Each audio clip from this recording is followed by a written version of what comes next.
Alright, and welcome back to Zero Cool Gaming, and today we're going to be doing a review of a series of games called Penumbra Collection.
And that starts with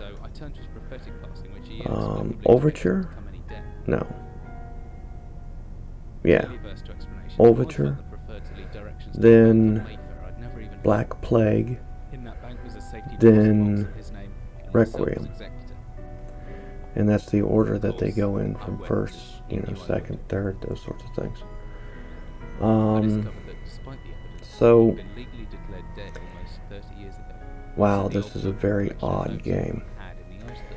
I guess it's odd because it's a point-and-click action-adventure / horror thriller. It's not really scary, which is why I was able to play it.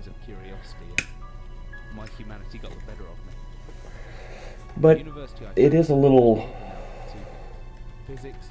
odd for the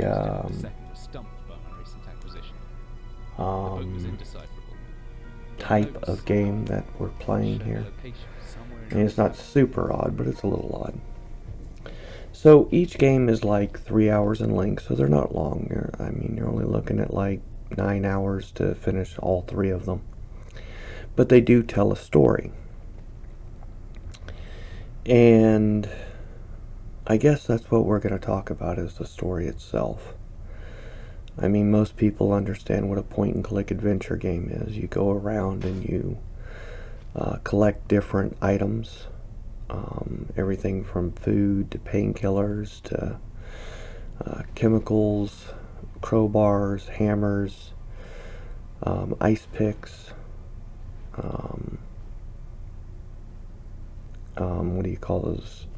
Digging pick or a mining pick, pickaxe. You collect string so that you can make fuses. You collect, let's just say you collect a lot of different items, and then you've got to read the notes that are left around all over the place in order to understand how to use those items. There are doors with security code locks, and that's one of the things that I actually liked about this game. It's not that reading a walkthrough couldn't get you past the part that you might be having some severe troubles with. But if you're just reading the walkthrough to figure out the code to a door, even if you know what the code is, it won't do you any good. Because you actually have to play the game to figure out what that code is before that code will actually work. And I like that type of programming in these type of games. You actually have to play the game to progress. You can't just know magically what you need to do because you read a walkthrough. So in that respect, I respect the Dems who decided that that was a good barrier for entry and a way of preventing people from just bypassing huge sections of the game just because they can or think they can. So kudos to you guys for that. So what is this game about? Well, it starts out with this guy who gets a letter from his dead father instructing him that he's already died. Doesn't really tell him why.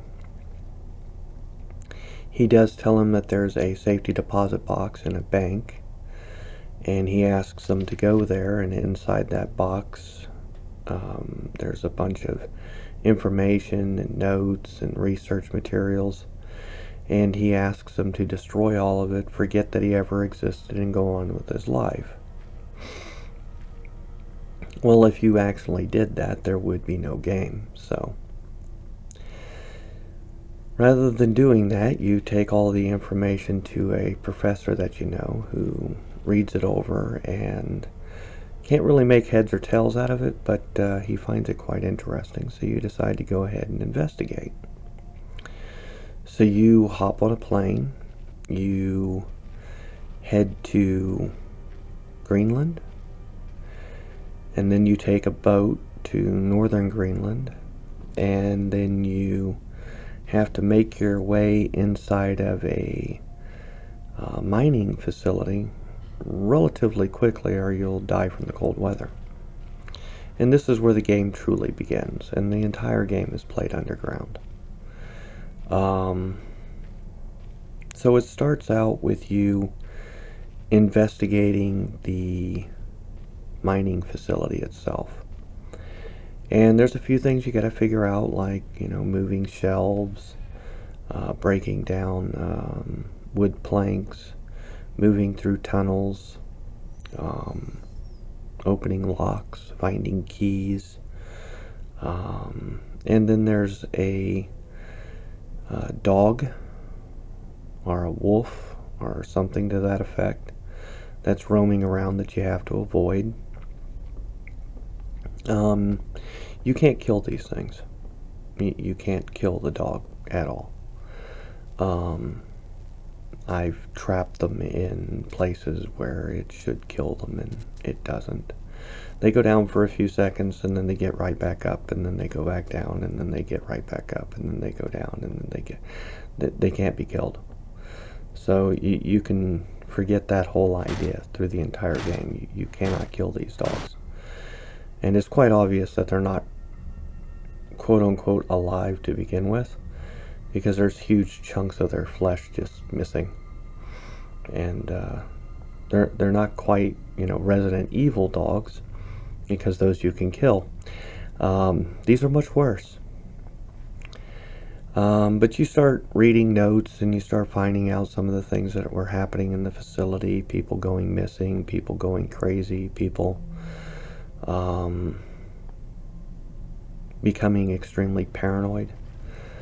And then you start finding the notes about this guy who was scared of the other employees, so he decided to lock himself in this sub-basement with a bunch of spiders, and then started eating those spiders.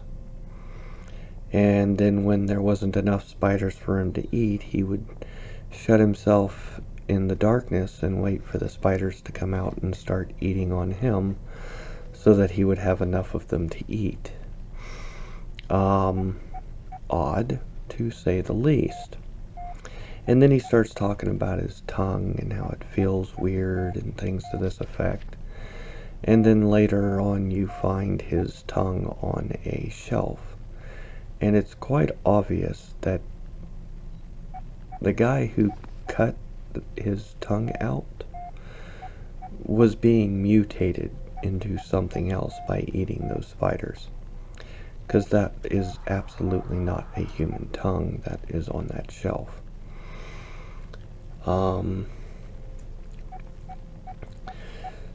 Eventually you find a way to descend further down into the mines, and as you do so, you find that the mine shaft itself turns into a base of operations more than a mine. Concrete walls, these sorts of things, and it's huge. It's a huge base. And there's showers, all sorts of things. Giant concrete walls holding it all up and all this sort of thing. And it's as if the mining operation actually accidentally dug into this research facility.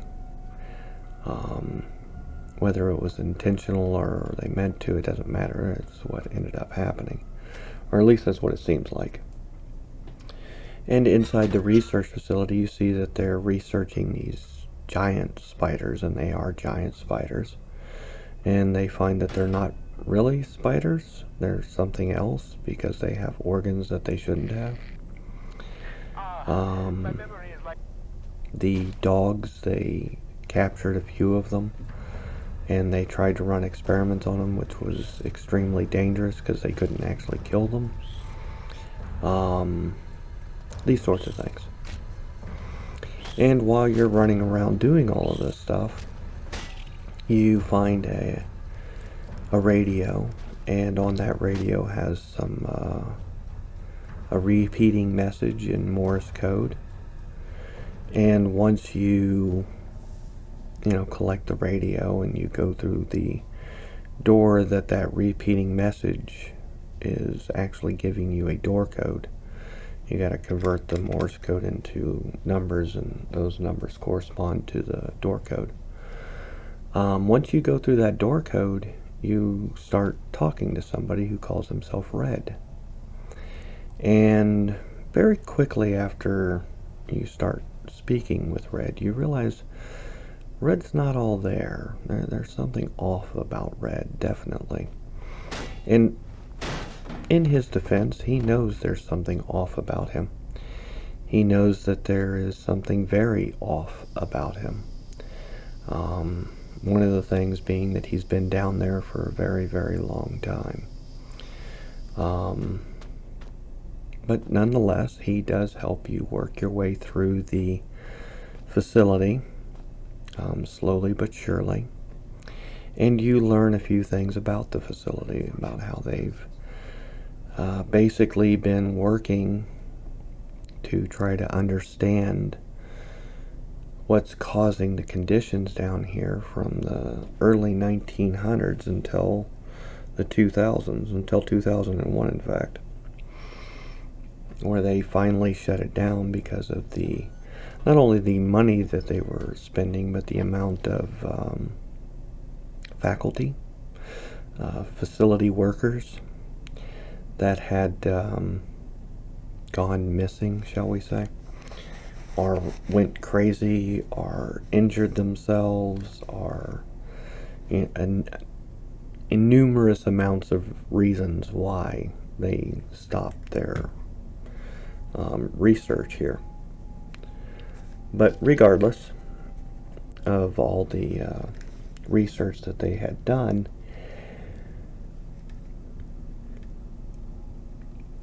from what you can tell, they never really came up with an answer to any of the questions that they had. One of the main questions being why the different types of life forms that were down here were able to grow so large. They shouldn't have been able to do that. And you've got everything, like I said, from dogs to spiders to rockworms, and they were all unusually large. And then you also had the issue of when they tried to do a genetic classification, these things didn't match up to the genetic classifications that they should, because their internal organs and layout and things of this effect weren't correct for what they look like.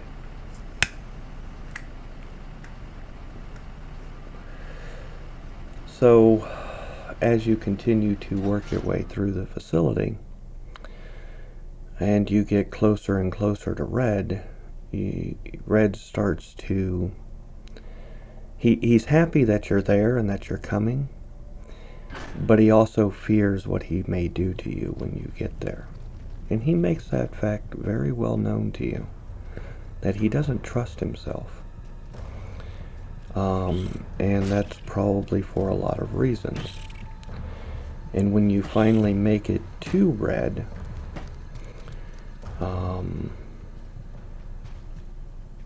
after being chased repeatedly by something that is relatively large, to say the least, and if you ever get to see what that relatively large thing is, which it never really lets you see it, it just kills you.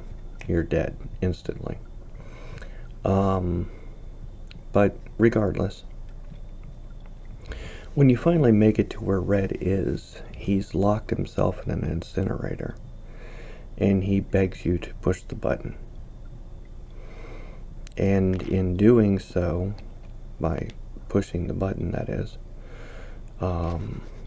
you incinerate him, you kill him, and you get the key to his room. Excuse me. Now, all throughout this game, there's been these little dim lidded canisters, which work as save points is what they work as, but it's obvious that they're not made by humans. They even had notes about how they've tried to open these things up and they couldn't figure out how to do that. And they take a piece of you. Every time you touch one, you lose a sense of yourself. Not a lot, but a little bit. Every time. But regardless, inside the room, you see notes where Red's talked about how he had to kill his friends in order to survive because he needed food to eat. And when you open the cabinet, you see something that's been killed, and it's plainly not human, whatever it is, but it used to be. And I think that that's what that guy who was eating the spiders was slowly turning into, which is whatever this thing was, and in truth, whatever Red was. And basically partaking in the flesh of these creatures, regardless of which ones you partook the flesh of, the more you do so, the more you change into whatever it is they're going to change you into. So, pretty creepy story, to say the least. And when you finally make your way out of the facility,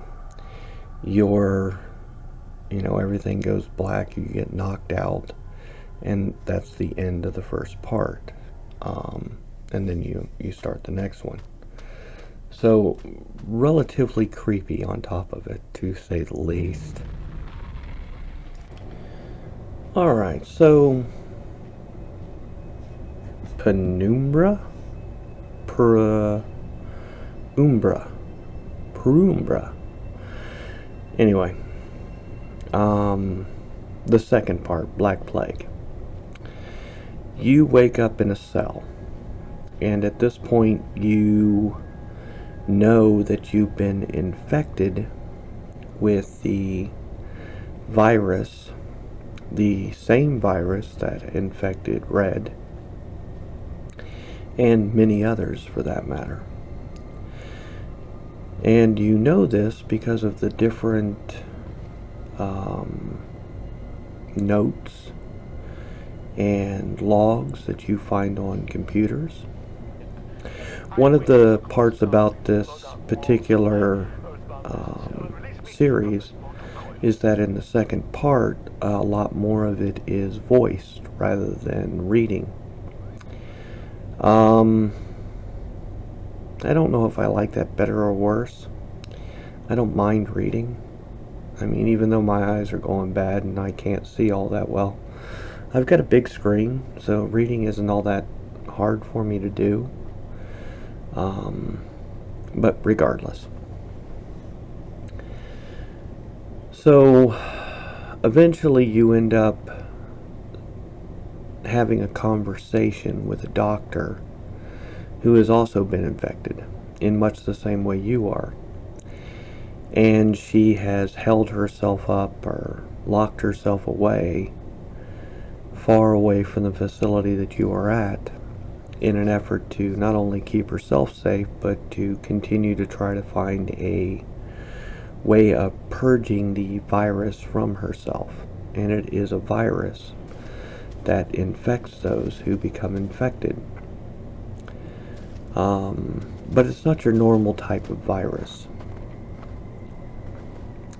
And as you work your way further and further into the game, you begin to realize this. It doesn't just alter your understanding of sound. It doesn't just alter your perceptions. It doesn't just alter the way that you think.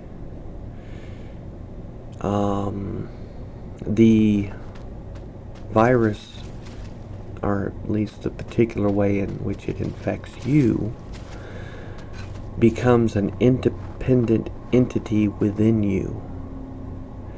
It has its own mind, its own thoughts, its own way of thinking, and it hates everything about it because it is used to being a hive, a part of a being that is always connected to every other part of itself, regardless of where those other parts are. But because of your unique infection, which most likely you received from Red himself, it became separated from the hive. It became independent within you. And it truly believes that the only way that it can return to its hive self is to kill you. And as you move further and further through the game, you realize that it can not only alter what you see, but completely control everything that you see. It can alter your perception of what you're seeing. It can alter your perception of what you're hearing. And it's not just like small alterations. It can make you see, think, and hear whatever it wants. And it goes out of its way to try and convince you that the only way out of this situation is to kill yourself. Again, thinking that by doing so, with your consciousness gone, it can return to the consciousness of the whole, of the collective, of the hive. And as you work further and further through the game, eventually you do find the doctor that you've been talking to throughout the entire game, and you end up killing her as a direct result of what the entity existing within you made you perceive was reality in front of you. This hardened your resolve in that respect, because by this point you knew how to purge it from your body. You knew how to purge this self-aware consciousness from your mind. And once it realized that this cure, which isn't really a cure, was viable, it wasn't until after it understood that fact that it began to plead for its existence and beg you not to do it and offer you anything in return if you just won't kill it. Now, of course, you do kill it. You do combine all the chemicals necessary in the right order, and you do what's necessary to purge this thing from your mind. But after doing so, what you find is that instead of having a singular entity existing within you, you can now communicate with the hive itself. You're not part of the hive. You still have your own independence. So the infection is not complete in that respect. And this truly terrifies the hive itself, because you are aware of it, it is aware of you, but it has no control over you anymore. It can't change your perceptions, it can't change your hearing, it can't change your beliefs, understandings, or the structure of reality around you. All it can do is inform you of what it is and hope that you're willing to accept that and what it says as truth. But throughout this entire game, it has shown you what the truth is. It has shown you what this entity intends to do should it ever be released upon the human species. It would obliterate humanity, period.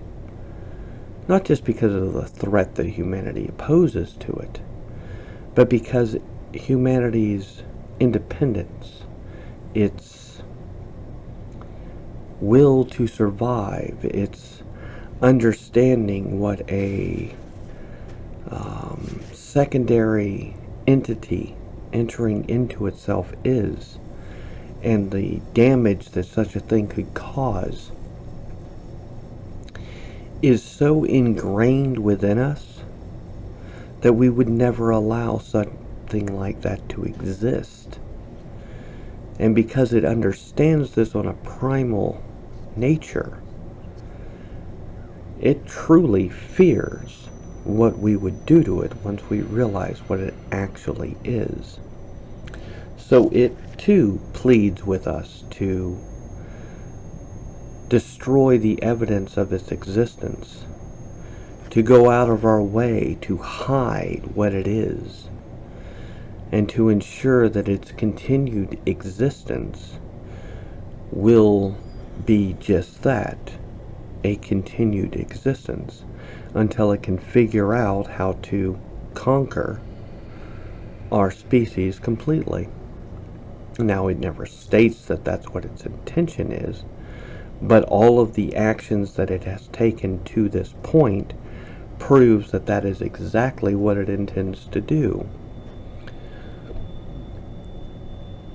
That's one of the things that I like about this show, or this game, I should say, is that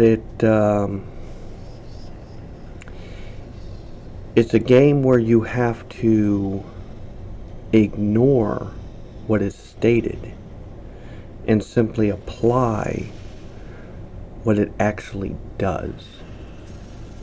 And once you apply what it actually does and ignore everything that it has ever stated, you see what its true purpose, what its true desires, what its true intentions actually are. Of course, this requires what people call critical thinking skills. You have to see beyond the lies that it spews. You have to be able to collate all of the actions that it's taken and understand what those actions are when combined with each other and what they equate, because it itself will never tell you the truth.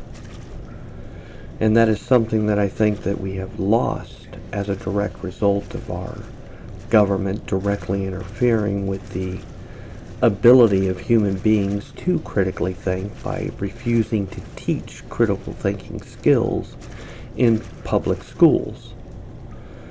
And it also, when it comes to universities and colleges, the idea of critical thinking skills has been completely removed from these institutions, because critical thinking skills allows you to see to the truth of what people really are, regardless of the lies that they spew on a daily basis. So yes, I found this to be very entertaining, and I found it to be quite apt. and correct in its understandings and assessment. But, you know, it's a game, obviously. And a game has to have a purpose. And this is only the second part. We still have a third part to go through. And that part is Requiem. And we will go over that here momentarily. Alright, so the last part of this collection, Requiem, really isn't a story. It is a puzzle game, and that's really all that it is. But they did step it up quite a bit. I mean, you've got water puzzles, you've got ball puzzles, you've got platforming puzzles, electrical puzzles. They really did step up the puzzle solving in this game to the extreme. At least as much as they could, I think. Some of the puzzles are very intricate and rather difficult to figure out. I was quite surprised, to say the least. As far as the basic controls, it's still the same basic controls. It's still the same basic game. There is somewhat of a story there, but it's the same story you've already heard.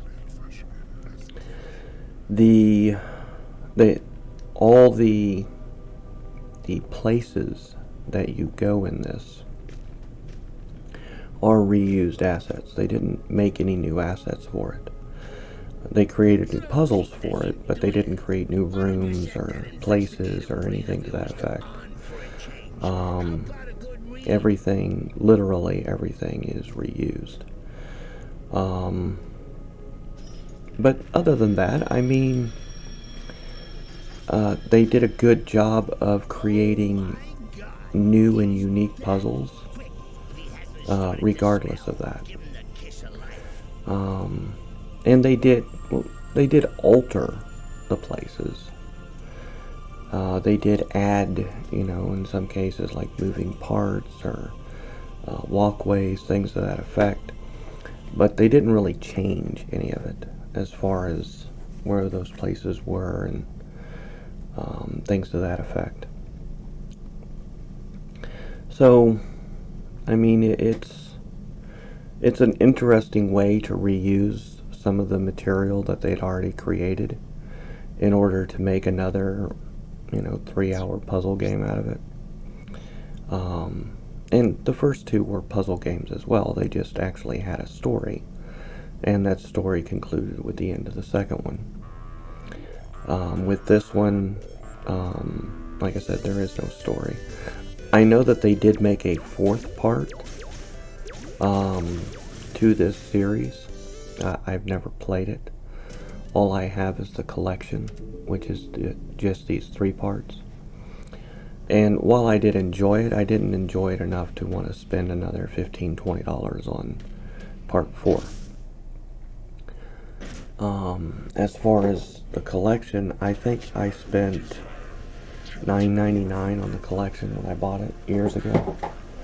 I mean, it was fun for what it was. I mean, it wasn't terrifyingly or terrifying horror, so I was capable of playing it.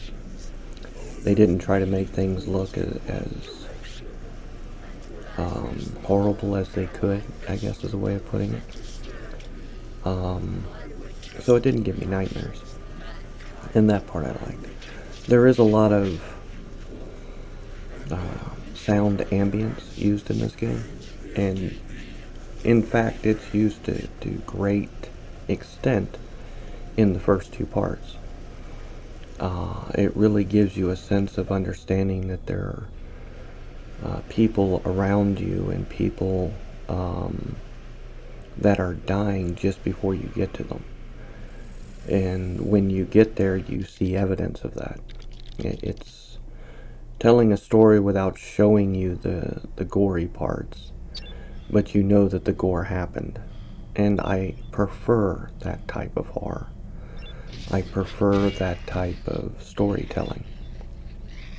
I don't really need the gore and the people being ripped apart and that sort of thing.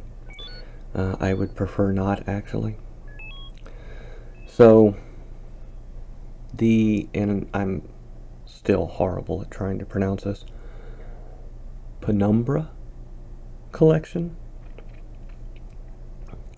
And like I said, there's three of them. There's Overture, Black Plague, and Requiem. It's a really good collection. I definitely recommend it, especially if you like puzzle games. And I like both puzzle games and point-and-click adventures. In truth, most point-and-click adventure games are puzzle games as well. So, there's that aspect of it on top of it.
But yeah, if this sounds like something you might enjoy, give it a try. It'll definitely get your brain working. So I'm going to call that my rant for the day. I hope that you enjoy the rest of yours. If you could hit the like, subscribe, rumble, follow button, all that does help. And I will talk to you later.